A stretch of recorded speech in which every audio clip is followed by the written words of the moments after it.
Everybody, welcome back to Rusty Gears Season 4 Episode 18 with me, Sid, and today we are going out with Apache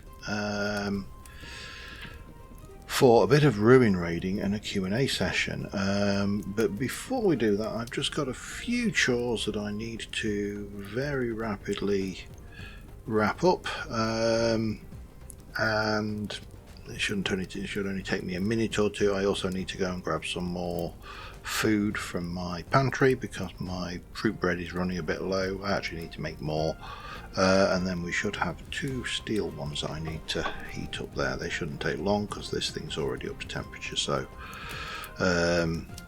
must remember to actually add that to my list of essentials. I think it's the fire pit fix, or I'd have to double check what the mod is, but it basically stops them cooling down back to 0 every time an item cooks, which quite frankly is a pain in the backside. So yeah, it's all good, but we need to get these done because I need to get a rune for Apache to get to the ruin, and also a rune for him to get back, because Apache is not a rune user yet, but we'll convert him.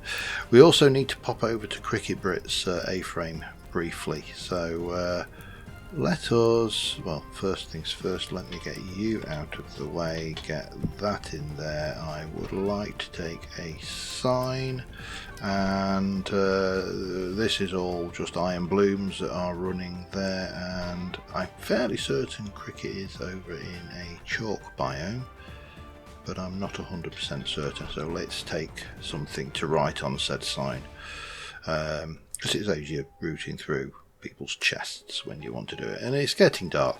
So the first chore we have to tackle is this. I got asked a question in the comments actually about how do you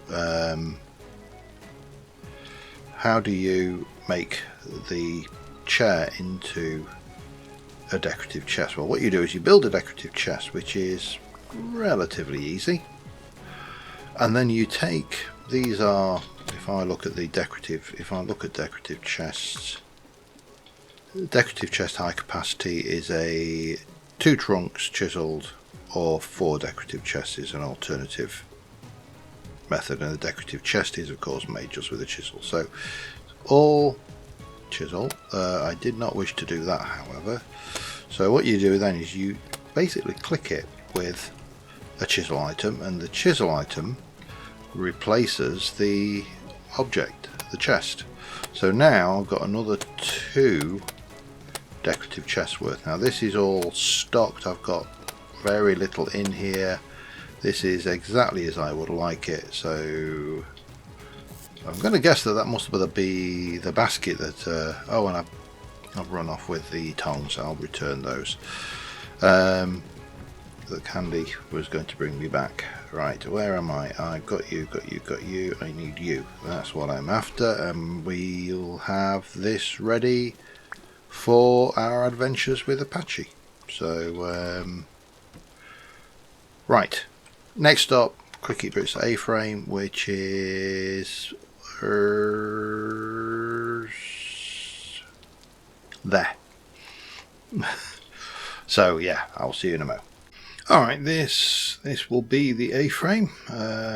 We got here, it's quite late and dark, but yeah, this is where Cricket Brit hangs out when she's not at things. She's still not repaired a tent. And still needs more of this glass, so things. And there's Ratman. That's the plushie that I did for things. So what we are going to do is we're going to take this, and this, and we are going to pop you. See, if I put it down though, I don't think Cricket will be able to pick it up, will she? That's going to be a pain, actually. That is going to be a pain. Okay.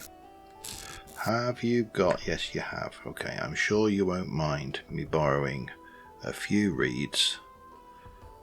I mean, it's a fair exchange, isn't it? Two gold bars for a reed basket. Bunk. Yeah, there we go.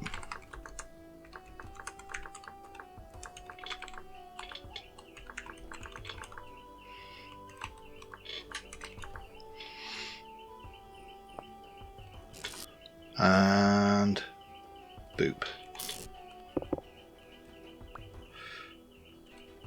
And that's it. This is where Cricket does all of her chiseling. Yeah, and generally lives. A decorative vessel with handle. That's pretty. I tell you something. I always think I'm pretty good at chiseling, and then somebody comes along and just shows me that I'm not as good as I thought I was. Anyway, we need to now go and do some other bits and pieces. So first things first, I need to go to exploration. Well, this is probably going to break the rune. Yeah, but this is this ruin up here that we came to, where there was the ruin there. However, we're intending to come up and raid this, which is not a million miles away. So what I need to do is I need to get one of those and put that down as, I'll call it ruin for now. Save. Let me put this down. So that is my ruin rune. That's ruin Q&A. That is ruin.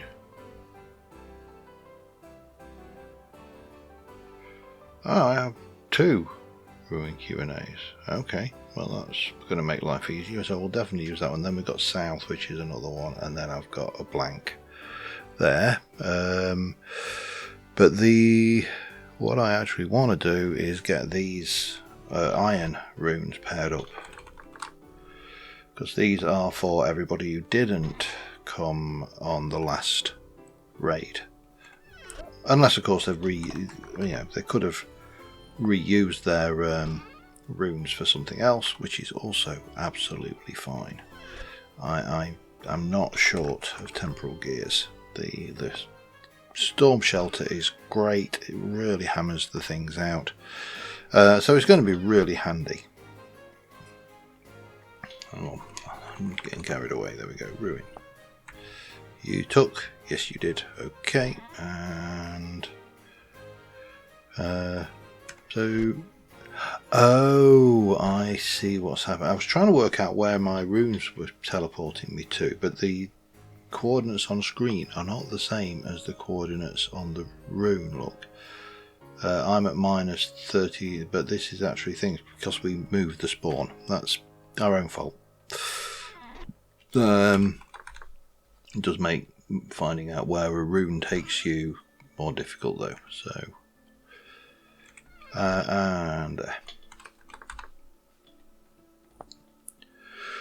So that's ready for tomorrow, and then those. That's a blank, isn't it? Oh, that's south. That's a blank. That's a blank.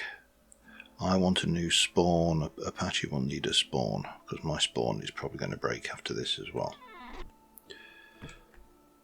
Let's go and we'll break this one. I want to deliberately break that rune, because I want to get back to my base and pick up some food. And then we can head back to spawn, which will be there. Alright, I will see you in a moment. In this game, so if I die a few times, well, we've got the beacon. Have to excuse me. We've got the beacon set up, so yes, yeah, and I set it to maximum range 128 blocks. So yeah, so Apache, introduce yourself to my audience. Obviously, tell us what you're comfortable sharing about yourself. Yeah, hi. I'm Apache. I'm in the UK, obviously by my accent. I don't live that far from Sid, actually. We're in the same area of the country. Probably about 40 miles away from each other, I reckon, something like that. Mm-hmm. Yeah. Yeah, I've been doing YouTube for far too long now, about 6 or 7 years. and I make a lot of mods for this game, so I am kind of constantly either in modding mode or in playing mode. And so now I've just finished a load of modding, so now I'm just getting back into playing mode as well. And you've So just yeah, I finished. haven't been able to do too much on my series this time, but yeah, this will be a good introduction back into the game. And I'm right in saying you've just finished doing campaign cartographer? Yeah, I've just released Yep. a massive update to Campaign Cartographer. I'm essentially getting it ready for the 1.20 release, but I'd added so much, but I wanted to get it out for 1.19 as well. And I think So anybody that's listening that misses that mod, I know there's a lot of people that do. It is now back out and available for use. And I think it's got to be fair to say that most of your mods, most people won't be aware they're using them because they're fairly innocuous. So things like Napster is one of yours, Yep. isn't it? One bed sleeping. Yeah. Um, And this respawn, respawn tools. we're Yep. using. So the Napster, it just everybody uses it, and nobody I think realizes they're using it because it's just such a quality of life mod. Anyway, Yeah. we're down here to tackle this ruin. I've obviously done this several times. Apache's seen it from the distance, and we're going to bounce questions backwards and forwards. So that was mine. I'll let Apache go, and we'll go and see whether we can find this saw blade, shall we? And Yeah. Okay. So my first question for you is, how's your day been today? What is the average day in the life of a Sid? today's been pretty good actually, because I managed to finish the Iron Man series on 8-digit server.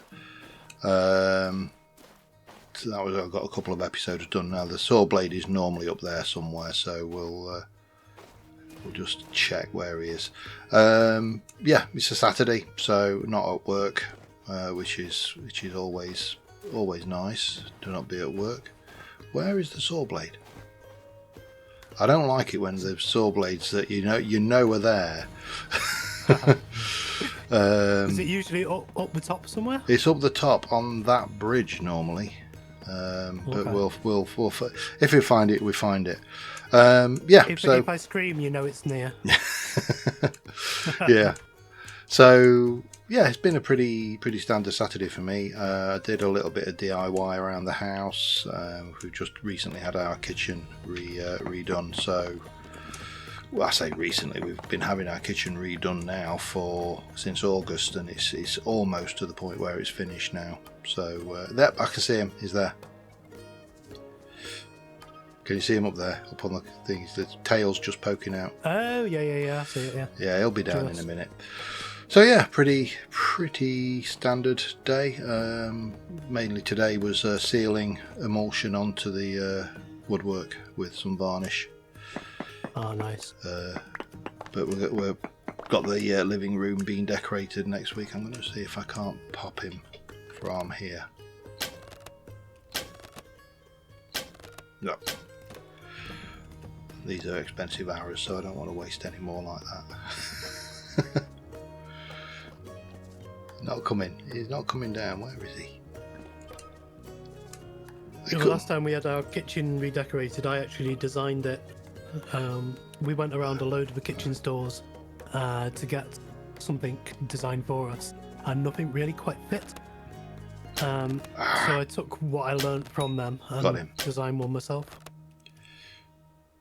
I'm not going to get half of these hours back, am I? Well, we'll get him down.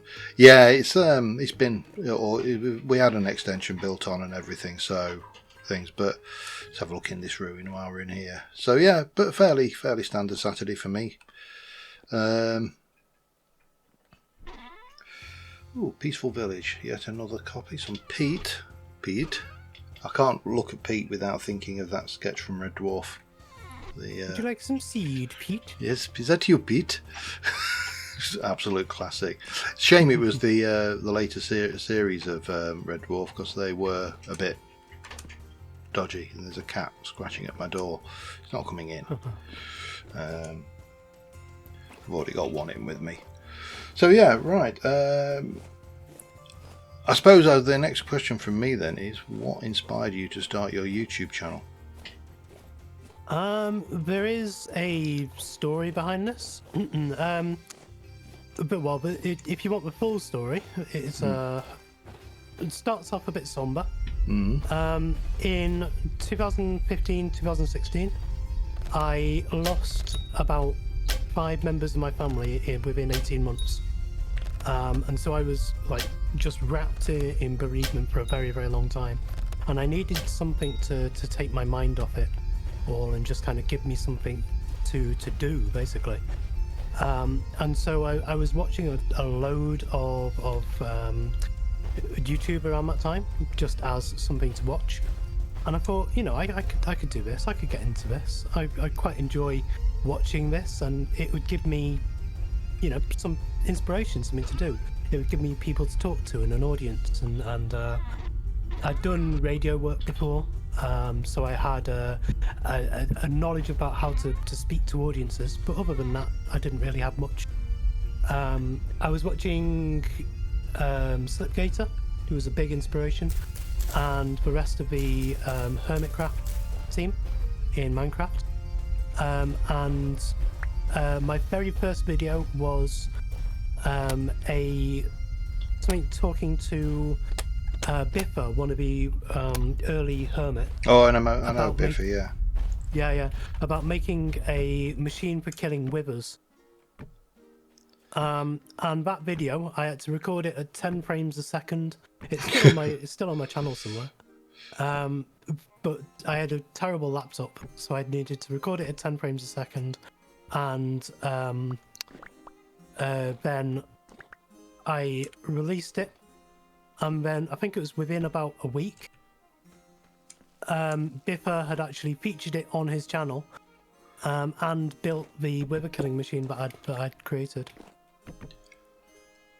And that was from my very, very first ever video. Biffa, breakfast tea Biffa. Yes.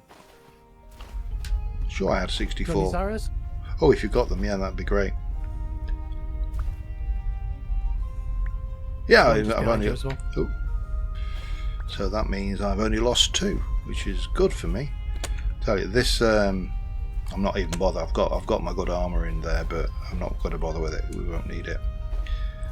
Okay. But yeah. So right, I think it's your turn. And this is the one question I've not got a pre-answer for. Well, other than how was today, because that's. Yeah. So this question is there's 2 questions, but 2 next questions I'm going to ask. These are questions that I try to ask everybody that I talk to, everybody that I ask questions to, including like celebrities and question and answer sessions. The first one of these is, what is the one thing in life that you are most passionate about? The thing that you could talk about forever and not get bored. The thing that lights up your eyes when you start talking about it. See, that's. I have many things that I'm passionate about, and I think one of the things I recognised early on in life, I have an obsessive compulsive personality. I'm one of these people that, if I get into something, I get into it. Which means that you have to. Half of combating such a personality is that you have to be aware of that you've got it. So knowing that, for example, I know that I could never play MMOs online because I'd just be there till all hours of the morning. So I have to be a bit cautious. But I'm passionate about a lot of things. I mean, I do get passionate about politics and can talk politics with everybody and anybody, although I tend to try to I utilise shock tactics to try and get people just to question themselves. So I'll come out with what seem to be, I won't say extreme, but certainly hard concepts, and we'll throw them at people. But since COVID, I've got passionately into woodwork, so I do a lot of carpentry.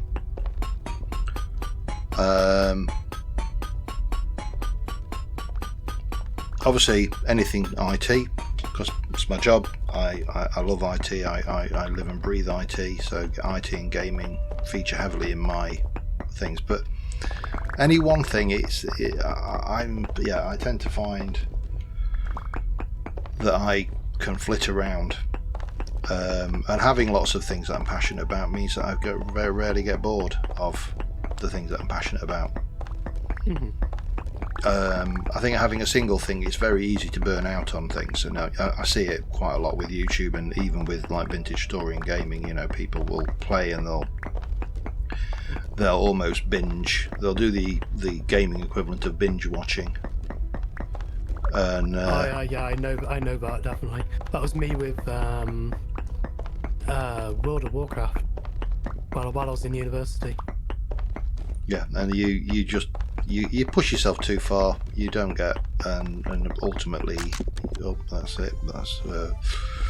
I knew that was going to happen, but Is that a pickaxe gone? yeah, but it doesn't matter. I always carry.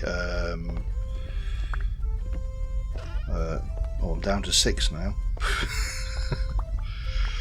I always carry my thing is always full of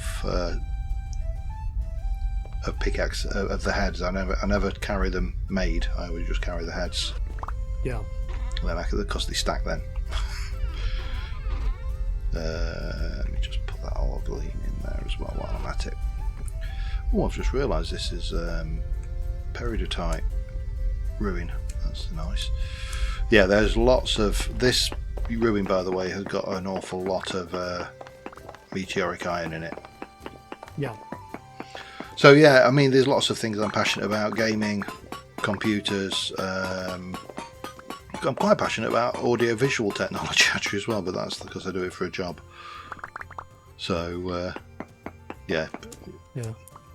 With the meteorites, by the way, do you not collect them whole? Nah, I just take them. I've got so much meteoric iron that I've never really given much thought. I just hammer them out. I'm gonna have to break them at some point. Well, no, because I use them for decoration. Oh, I use them for almost exclusively for my tools. Very rarely do I use steel. Okay, so where am I? I'm on. How did you come up with your in-game name? That was from childhood basically. I used to go to Laser Quest, and it was my membership name for Laser Quest. There was a load of us there actually, and my actual name is Pete. I'm not sure if anybody really knows that. But Would you like some seeds? And when we joined, I was Pete 7. The Pete that I joined with, pretty much at the same time, was Pete 5. A Pete that joined later on was Pete 15. So just a lot of Petes. Yeah. And so when I actually worked there for a time as well, and our name badges had our member names on them rather than our actual names. So I had Apache written on my shirt, and so everybody just called me that. Even to the point where my mum knows me as Apache, and I'll get people phoning, asking for Apache, and it's just a name that I've grown up with for a very, very long time now. Yeah, the good nicknames when you have them for any length of time. I've had mine since I was a kid. Then mine's a teenage. Sid is a teenage nickname from when I went to school. So if anybody doesn't know Laser Quest, you might know it by either Laser Tag or Quasar, the other names for it. But the one we went to was specifically Laser Quest. Oh, there we go. Should be. There's more on the other one. There we go. I knew there's normally quite a lot. I think they've changed this model since the last version. This ruin. I'm fairly certain it used to have more meteoric than this. Mm. Still, it's nice if you want the obsidian. Right, I think it's your. There's loads of olivine in there as well. Yeah, which is good. Yeah, I've been there. Yeah. So the second question I asked everyone that I can do. And this is a really, really important question, actually. I think if the audience at home would want to answer any of these questions for themselves, I think this is the one question that I think deserves an answer from everyone. And ask this question as far and wide as you possibly can. Ask everybody you can ask, especially if you can ask celebrities, ask people that you look up to, ask friends and family, ask your bosses, and because it's such an important question. Because the answer to this question is almost always the same, and it's really, really helpful. So the question is, how do you handle imposter syndrome when you encounter it, both in yourself and when you see it in others? So I actually had to go and look up imposter syndrome because I thought I had a guess at what it was, but I wanted to double check.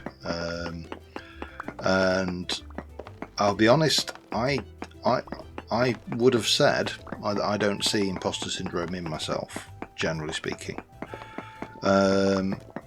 But then when I looked at the actual definition, I do tend towards perfectionism. So and believe I can always do better. Having said that, I think you can always do better. That is a firm belief for me that there is always room for improvement. Doesn't necessarily mean you should always strive for improvement. Sometimes things are good enough, but there is always room for improvement. But I do tend towards perfectionism, and anybody who's watched me building in videos will spot that I'm like hypercritical of my builds or whatever. In others, because I'm a manager at the local university, and I have a smallish team of AV experts. I try to get everybody to understand that sometimes good enough is good enough. You don't have to have perfection. Sometimes just getting something working well enough to get you through the next half hour or whatever is absolutely fine. So whenever I see people being hypercritical of themselves and almost like perfectionists, I will definitely direct them. The other thing I always try to do, certainly for others, is ensure that when praise is due, it's given, and if possible, I always try and get the actual customer, the one who's saying thanks for hard work or whatever, to do the thanking rather than me, because I think it means more when it comes from the customer than it does from the manager who's just passing that on. That's probably about it, really. As I say, I tend to be fairly forthright in myself, so what you see is what you get. I don't really try to be. I don't try to be anything I'm not. I know that's obviously very difficult because everybody wears masks all the time. But yeah. Okay. Who are some of your favourite YouTubers or creators who inspire you? That is a good question. Just before I do that, just to stick on the imposter syndrome for a moment. Yep. The reason why I asked that question, and the reason why I do think it is such an important question, is because it's something which affects so many different people, and in so many different ways. You've spoken about perfectionism and wanting what you're creating to be the best that you can make it be, and when you don't think it's the best, or when you fall short of that kind of perfectionist part of your persona, then it can bring you down. It can kind of drag you down. And I think understanding that everybody goes through it and everybody experiences it, everyone goes through these same kind of feelings, is part of the way to actually overcome it. And I've asked this question to some quite big name celebrities, and they pretty much all said the same. But we all feel it, and we all feel it in different ways. It affects everybody. So don't ever think that you're alone in it, because you're not alone in it. And just understanding that everyone goes through it, but we're all in the same boat. We all feel these same feelings. I think is one of the biggest parts about learning to overcome it or learning to live with it. I know I've felt it quite a lot in my life, especially within the YouTube sphere. And yeah, it's something which is important to talk about and important to come to an understanding with, or come to something to live with. I think, yeah. That kind of brings me on actually to some of the people that I have kind of grown up with YouTube, and some of the people I look up to. I've spoken about one of them so far. Slipgator was probably my biggest influence in joining YouTube and becoming a YouTuber. I really enjoyed his comedy and his way of making videos, his way of talking to the audience, and his kind of camaraderie on camera with everyone. It was just really bright and vibrant, and even when you're having a down day, then it kind of lifts you up to be able to listen to stuff. So I think probably Slipgator is my biggest inspiration when it comes to YouTube. The other one I'd probably say is Quill18, who's a kind of variety real-time strategy player, who his streams and his videos, again, just led me on to actually creating my own stuff and becoming a content creator in my own right. Oh, so I'm just getting you this. There you go. There's a whole meteoric iron block. Hey, nice. I think you should have got. Oh no, I picked it up. It's all right. There you go. Cool. We've got 3 of them now. Yeah, they've really nerfed this ruin. They really have. Yeah. Ooh, I like that green light up at the top there. Right. Well, that's Nick kind of where we're heading next. But I'm trying to remember. I think there must be a way up this. There is one of these. Oh, there we go. Yeah, this has definitely changed a bit since I was last here, because they've added this, which doesn't seem to go anywhere much. Okay, well that was disappointing. But that's it's my new. Next question for you. My next question for you is, what is your next investment for video production setup? I think for your gaming rig. There's a couple of things. My PC itself could do with a refresh. It's getting to that age where it's about 4 or 5 years old now. I'm just trying to remember how you get up this ruin bit. Yeah, it's about 4 or 5 years old, and whilst it's fine, like I said, like what I just said earlier, you know, I went to upgrade to Windows 11, and it's starting to struggle with bits and pieces.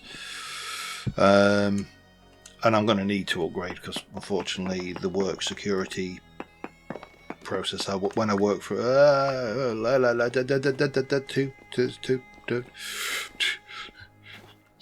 two of them. There's 2 of them. Ow! And I'm not wearing my good armour. That was uncalled for. Right, he's dead. How you doing? Not too bad. Oh. Ooh, you crashed out. I just crashed out. I hit you. Coming back in, so... Hey, that one's done. That one's dead. It didn't even hit me, and I killed it. Do these have any loot? They drop Jonas parts normally, and usually a tuning cylinder. I've got a finely balanced oscillator. Yes. It's fine. What did I get? I've got 2 inverted refraction cylinders and a little bit of metal scraps, and so I'll leave those. They came out. I've not seen those in this. This has definitely been updated a wee bit, because. But then again, the last time I did these, I'd got a angel belt. Right, yeah, that would help. So you had considerably less hopping around to do, because the interesting stuff is over there. Luckily I've got a few blocks. Had a few blocks. There we go, some more blocks. I just hope there's I'm no more assuming that there's going to scares be like that. something in here. I'm just going to break into this rather than go up it. The stuff is in the next bit up, as I recall. Although this is definitely a thing. So yeah, a new PC is on the cards, although the wife hasn't been told yet. And the other thing I'm probably going to need to do is update my XLR to USB adapter, because I'm running a Generation 1 Scarlet, which is absolutely fine, but the Gen 1, they're up to Gen 4 now, so got a little bit of a schematic. So that's the two things at the moment. I recently, just before, probably about in the summer, I upgraded my microphone to I've now got a Shure SM7DB. Oh, nice. I was running a Rode Procaster before that, which I've still got as a spare, because obviously you can never have too many microphones, can you? Right, so there's a loot chest up here where I'll definitely have those. And we'll take the rot, because rot's always good. I'm in. Books and a prospecting pig mold. I don't think I need a prospecting pig mold. Read the book. So it was It was a one group of 4 levers. Yeah, they're quite fun. There's a book there if you haven't, if you're collecting the lore. I never keep the book. This lights, but I want.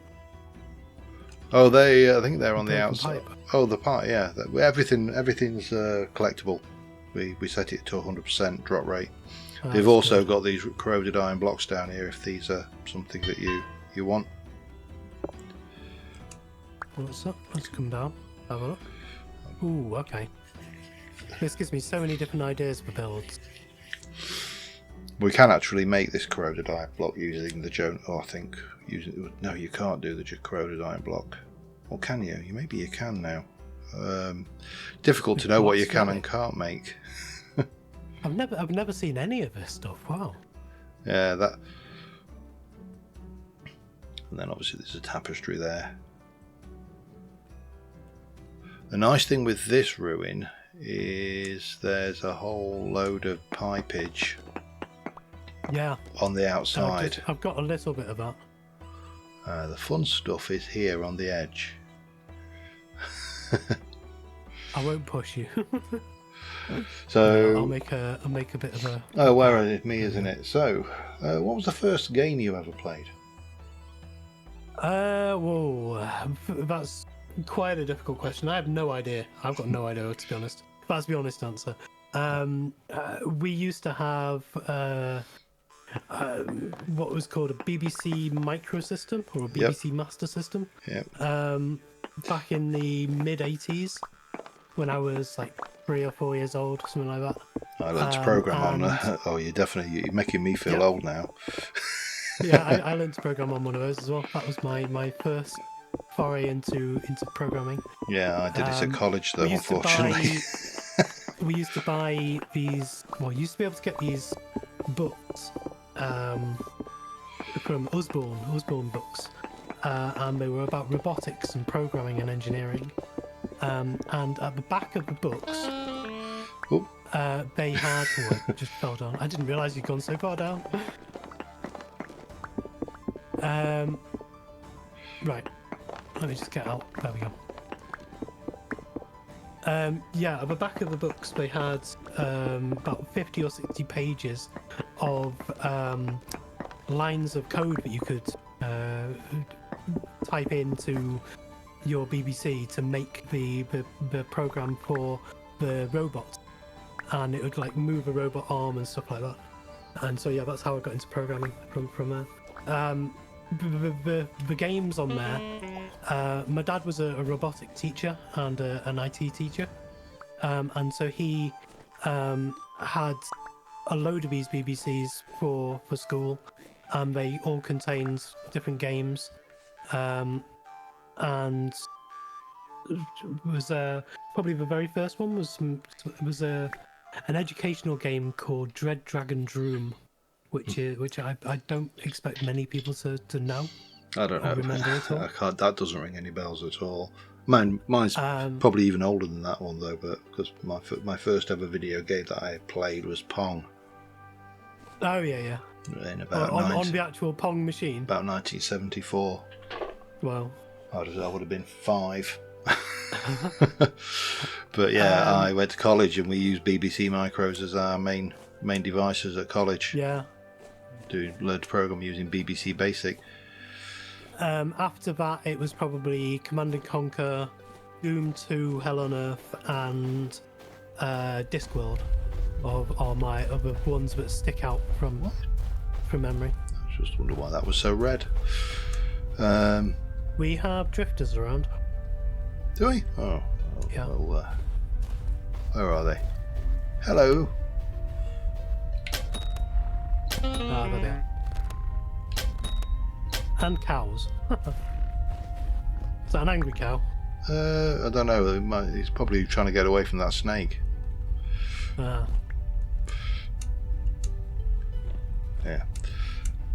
Right, I think over to you. Yeah. Okay. What are your plans for the rest of the season? Well, obviously, I don't know whether you've seen my modern build-up at Spawn yet. Up at Original Spawn. No, I haven't. I need to go on a world tour. So that's my current passion project, if you like. I need to eat. where's no, that one. There we go.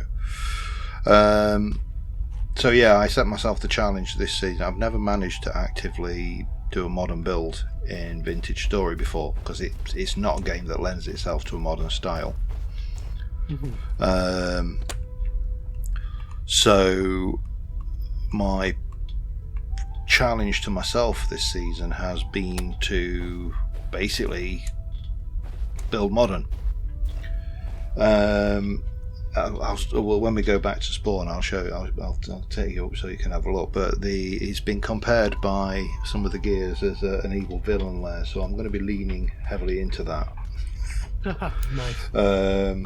But the other thing I also want to do is make a PvP arena and lean into the respawn anchor so we can kill each other with wild abandon. Yes, that's good. That's exactly why I created that block. Yeah. Is so you could have lethal mini games. Other than that, nothing major planned. I'm going to stick with one base at OG Spawn. I'm not intending to go wildly out. I'll probably about halfway through the season build something out towards the south or the north, depending on once we've got the teleporters in. So yeah, right. I've got you. You were expressing an interest in pipage. I need to get a chest. I'm just going to go and let this cat in because he's scratching at the door. Come on then.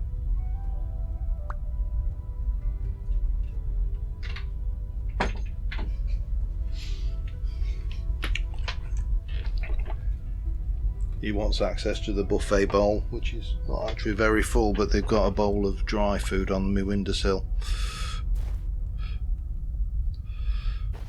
Right, I need to pick up that. I don't think there's a huge amount more in this ruin, to be honest. This is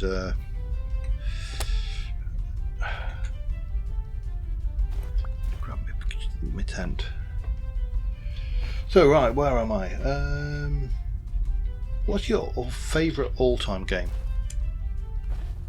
Favourite all-time game? Ooh, I think I'm gonna have to probably say Command and Conquer Red Alert 2. Was just a classic. Because it was such an instrumental game within our kind of social group at the time. We used to play 8-player LAN games of it. So I used to live in a house where our house was the social hub and everybody would bring their laptops and even their full gaming rigs round to our house, set them all up, and we'd have maybe LAN 16, 20 parties. people. Yeah, 16, 20 people in the house, all with computers or with laptops or full PCs, and we'd just go for like the entire summer break, because we had some people that were in university, some people that were in college, some people that were actually teachers themselves, and so we had the whole of the summer basically to be able to play. And yeah, we used to do big LAN parties with Diablo 2, Command and Conquer, Red Alert 2. They were the main two. We used to make our own maps in Doom 2 Hell on Earth. And World of Warcraft, we had a full 10-party raid team or just within the same room. But yeah, Command and Conquer is probably the most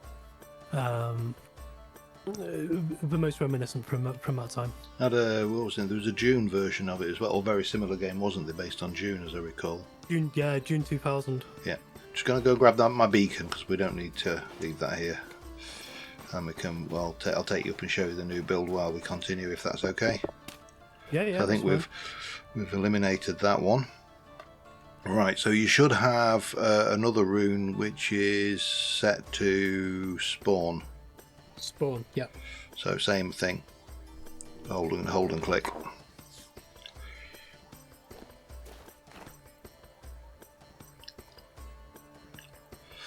Okay. And then we'll follow the path, and we'll head up towards OG spawn. Right, over to you. Your question. My next question is, what is your favourite building style? And I get hints of the answer to this at the moment, if you're saying your current building style, but I'll leave it over to you. Just looking, I've got a cat, and he's. What are you doing? Right. So yeah, I've got 3 cats, and then one of them's on the windowsill being an idiot. Look, stop it. Right. So I normally have a bit of a trite whenever I get asked what's my favourite whatever. I have a bit of a trite answer, which is that I don't actually believe in having favourites, because favourites kind of imply a limited imagination. But if I had to limit myself to a single favourite style, I tend to get drawn towards medieval, European medieval style. That's where I go. Lots of Tudor style and beams and things. That's kind of the style that I naturally fall into if I don't challenge myself to do something different.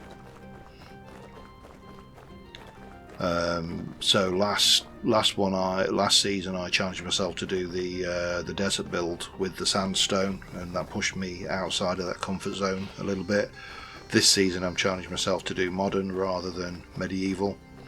But if I don't actively push myself, you end up with a castle or something. I thought that was something crawling across there, but it's just a rock. Oh, that's a good point. This is Wolf City, isn't it? We should be ready for those. But I fully agree with the thing that I don't think I have hard and fast favourite of things. Well, you should be able to see it coming into view but, now I have on the mountainside ahead of us. Oh wow! Okay. Nice. Yeah. Yeah, rather than hard and fast favourites, have short lists. Yeah, it comes down to having a wide variety. I think if I recommend to anything, now the cat wants to go out. If I recommend anything to anybody, it's have lots of just be curious about as much as possible, because curiosity will breed. You'll never be bored. You'll always be something you want to have a bash at, or something you want to try differently. Got you, rabbit. So yeah, this is the medieval build. I'm just starting to put in the paths for the vineyard. I'm putting a vineyard down here. Nice. You mean the modern build? Yeah. You said medieval. Yeah, sorry, made it modern build. Yeah, I'm on with things.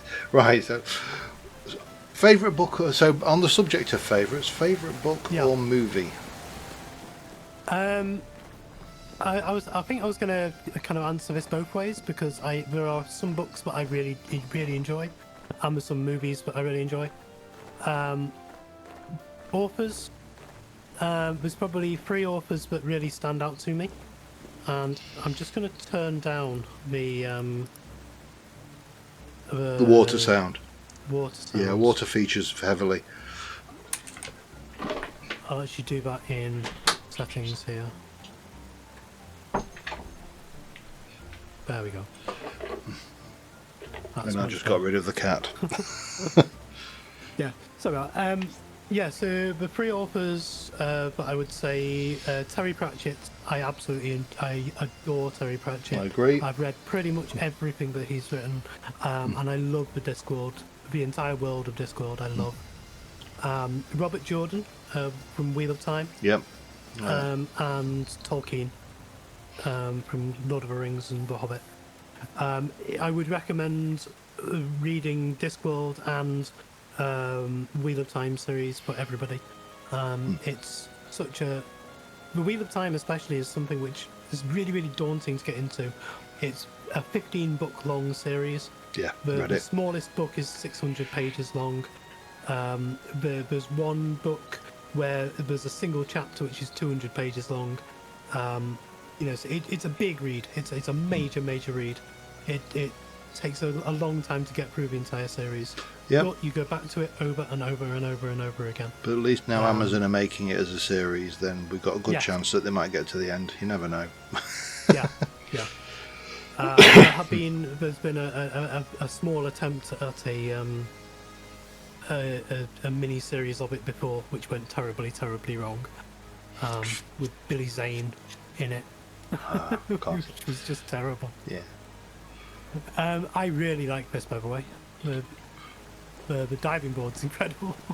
Yeah, chisel tools just makes everything possible. Yeah, I love all of this. I've just been looking around, just thinking this looks so good. And movies, let's see, probably the 90s kind of goth cult classics.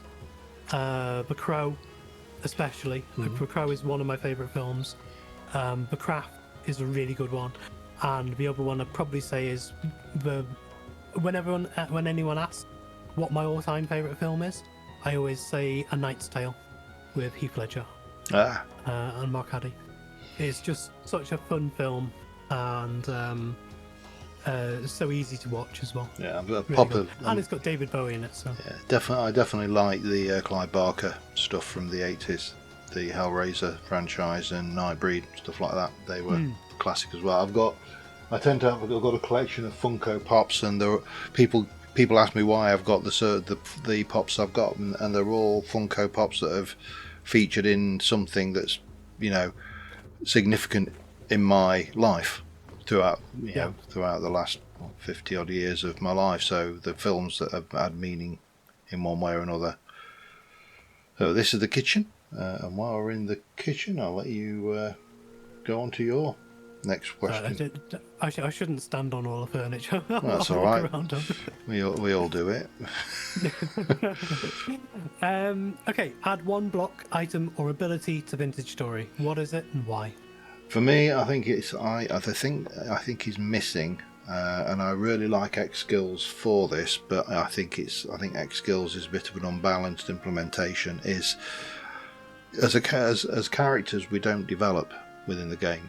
You develop your technology base. You have I'll start with flint, and then I'll get copper, and then copper goes to bronze, and with bronze we now have the capability of getting to iron, and iron to steel, and yada yada yada, so on and so forth. But we never get any better at any of this. It's just that our equipment gets better. I mean, you've got a few bits with your food. So food, becomes your nutrition improves your character. But I think a skills-based system that actually makes sense within the game. Things. I've got a wine fridge, look. Nice. And it actually does count as a fridge. Oh, does it? Oh, yeah. nice.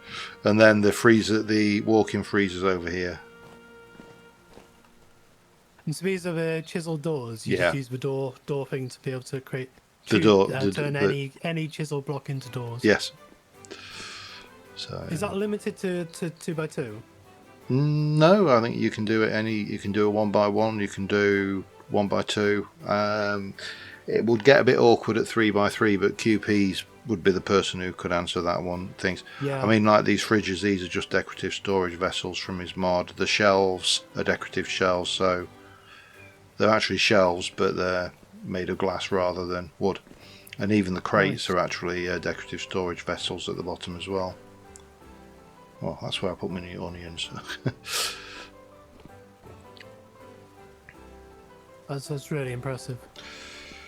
Okay, what's something about you that may surprise people? Probably something that would surprise my audience and your audience. I'm a singer, songwriter, and guitar player. It's something I've never really done on YouTube, but I have sang on stage. I've sang in a few bands, and yeah, I think that's probably the thing that I enjoy most about kind of other than kind of doing my YouTube stuff. That is my kind of creative outlet. I don't do art, but I do music instead, basically. So this is music is my art form. This is the start of my forge. Oh, nice. So yeah, this is more of the Tony Stark meets Hydra kind of part of it. Yeah, and again, I was struggling to figure out how to make a forge look modern, and the trick was these decorative anvils. So that one's going to go for the Helve Hammer once it's done, but the forge, I could have done like a propane tank and chiseled a gas one, but I still wanted it to be forgy. No. This looks perfect. This looks good because it's the part about modern houses, especially big mansions like this, is you don't want everything to be like hyper modern. Stuff like this is perfect because it is just that quirky thing that some mega rich person would actually have. You know, it's that difference which brings it into its own. It makes it its own feature. It's good. I think it's your question. I quite like this question. Which dystopian nightmare future are you most looking forward to? Have I? Yeah, you skipped your one lesson. You want to teach the world. Yeah, okay, yeah. What is the... Oh, yeah, okay. I mean, I like both of them, but, you know. What is the one lesson you would want to teach the world? I thought long and hard about this one, because there's a lot of lessons I'd like to teach the world. But, you know, I thought I could go with the comedic. I'd like to teach the world to sing in perfect harmony, but then I thought, no, that's a little bit true. So, but seriously, I think I'd like I'd teach the world to stop taking itself so seriously. You know, a lot of people will know my viewpoints, and there's how do I put this? There's a staying thing, never discuss politics or religion, but my religious standpoint is that I'm an agnostic atheist, if that's a religious standpoint, but that's where I am. So I don't believe personally there is an afterlife. I'm quite happy for anybody to believe what they want to believe, but that's me. So as far as I'm concerned, this is your one. This is it. At the end of this, it's over. So you've got one life, make the most of it and just enjoy it, and don't take yourself so seriously. After all, we're just monkeys. I like that. You kind of answered this question with your last one, but I was going to say, do you have any hidden talents or skills? Yeah, so I sing, play guitar. I have a semi-photographic or eidetic memory. Mm-hmm. But I haven't practiced for a long time now.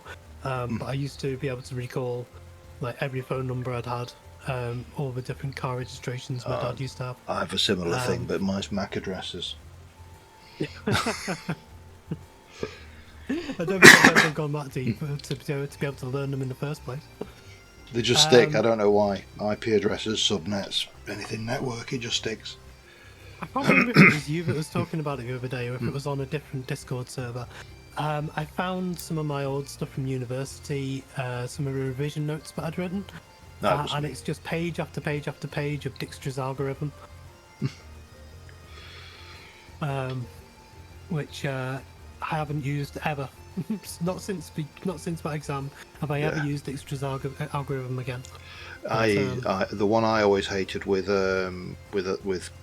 my degree was Boy's Code normal form for database normalization. Hated it. First, second, and third normalization fine. Boy's Code. Yeah, fourth and fifth is a bit odd. And I suppose my the other big thing is my kind of programming skill. I am a very, very good programmer, and I don't mind touting myself with that. I've been programming for 37 years, and it's my vocation. It's what I live for, basically. I used to code a lot. I don't anymore. I used to be able to code in about 13 different languages, but all of them are obsolete now, and it's been many, many years since I actually had to do COBOL, which I wish I'd retained the skill to do COBOL, because I've seen how much COBOL programmers can earn as contractors. Oh god, yeah. COBOL, Pascal, and Delphi are very, very, very sought after, extremely sought after. But it's probably going a bit too in depth for audience, but you can now compile COBOL to .NET, which is quite an interesting thing, and Pascal as well. I think you can compile Pascal to .NET. Well, I think AI will make a huge difference with the old languages now. I think something translating an old code to new code is something that an AI would be very good at doing. I'm very, very skeptical about AI. I use AI a lot, especially at work. I'm a web developer, but we're developing kind of cutting edge technology stuff.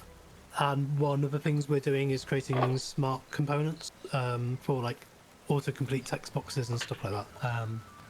But the AI that we use is very good in a closed system. But when you start using ChatGPT and stuff like that, until we can eliminate the possibility of hallucinations, they're going to be useless. They are pretty much useless. ChatGPT at the moment, if you spend 10 minutes, here's a very good thing. If you ever hear somebody saying that they're worried about AI taking their job, just tell them to spend 10 minutes talking to ChatGPT, and they'll never worry about any AI taking their job ever again. Because spend 10 minutes talking to ChatGPT, and it will drive you crazy. It will drive you around the bend, because it is just terrible. It is utterly, utterly useless at holding a conversation for any length of time. Yeah, I mean, where I find the biggest use I've found with AI is, for example, recently I had to write an email to my boss, which I won't say it was a career suicide email, but it was one of those where it was critical of a business partner, and I wrote it, and then I whacked it through. The Microsoft. I want to say Cortana, but it's not Cortana. That's their friendly name. Copilot. They should have gone with Cortana, because at least Cortana was an AI in the first place. But I ran it through Copilot and said, make this more professional, and it did a really good job. But yeah, I think so long as you know what you want from it. Yeah. If you know what output you want, and you're happy to actually read through the output that it gives, then it's okay. This is going to be the man cave once I expand it out, but this actually is a secret door behind the waterfall as well. Oh, nice. And then I've still got to build upstairs. That's in progress. Right, where were we? Talent. So I think I'm on to your question about dystopian Yeah, futures. which dystopian nightmare future are you most looking forward to? This could be like zombie apocalypse, cyborg war, cyberpunk, evacuation of Earth. Yeah. Any of those kind of strange, weird futures. Walking Dead, that kind of stuff. What is the one that you would most want to live through? So it's an interesting one. I mean, looking forward to a dystopian nightmare does seem like an oxymoron, doesn't it? It's like I'm really looking forward to the end of the world. Yeah. So what a lot of people don't know about me is I used to write RPGs for D20 Modern specifically, and I used to work with Very nice. guy from the US called Tim Willard, who he was the original author of a D20 Modern expansion called Year of the Zombie, which was a very adult version of the zombie apocalypse. So it was no holds barred, bad language, the whole lot. So I wrote quite heavily into that one. So while it had seemed cool, I honestly have to sit there and say that I'd be that poor guy at the start of Zombieland who was for Rule 1 cardio. So I would say Cyberpunk is probably one of the most intellectually interesting for me. Just I find post-humanism quite a fascinating area of discussion. And there's post-humanism, transhumanism, and all the various isms that we face ourselves, and the capability and potential that we have as a species. So yeah, I think the cyberpunk would be me. Okay, I think I know the answer to your next one, because it sounds like you'd probably be the same as me. But if you could have dinner with anyone, live or dead, who would it be and why? I'm going to surprise you here, and it's going to be a really sentimental one. It's my dad. Oh. I just want to be able to catch up and say, this is what I've done. My dad died 8 years ago, and I just want to be able to say, this is where I am. Yeah, still all right. No. Everything's going. Yeah. Yeah. Yeah, just a very simple, quick answer to that one. Yeah. My dad. See, I was going to go Pratchett, but that would be one of the people I think I would really like to talk to, but and the same things. Right, you get to give me with the last one, and I want to know what the correct answer is, because you told me there's a correct answer to this one.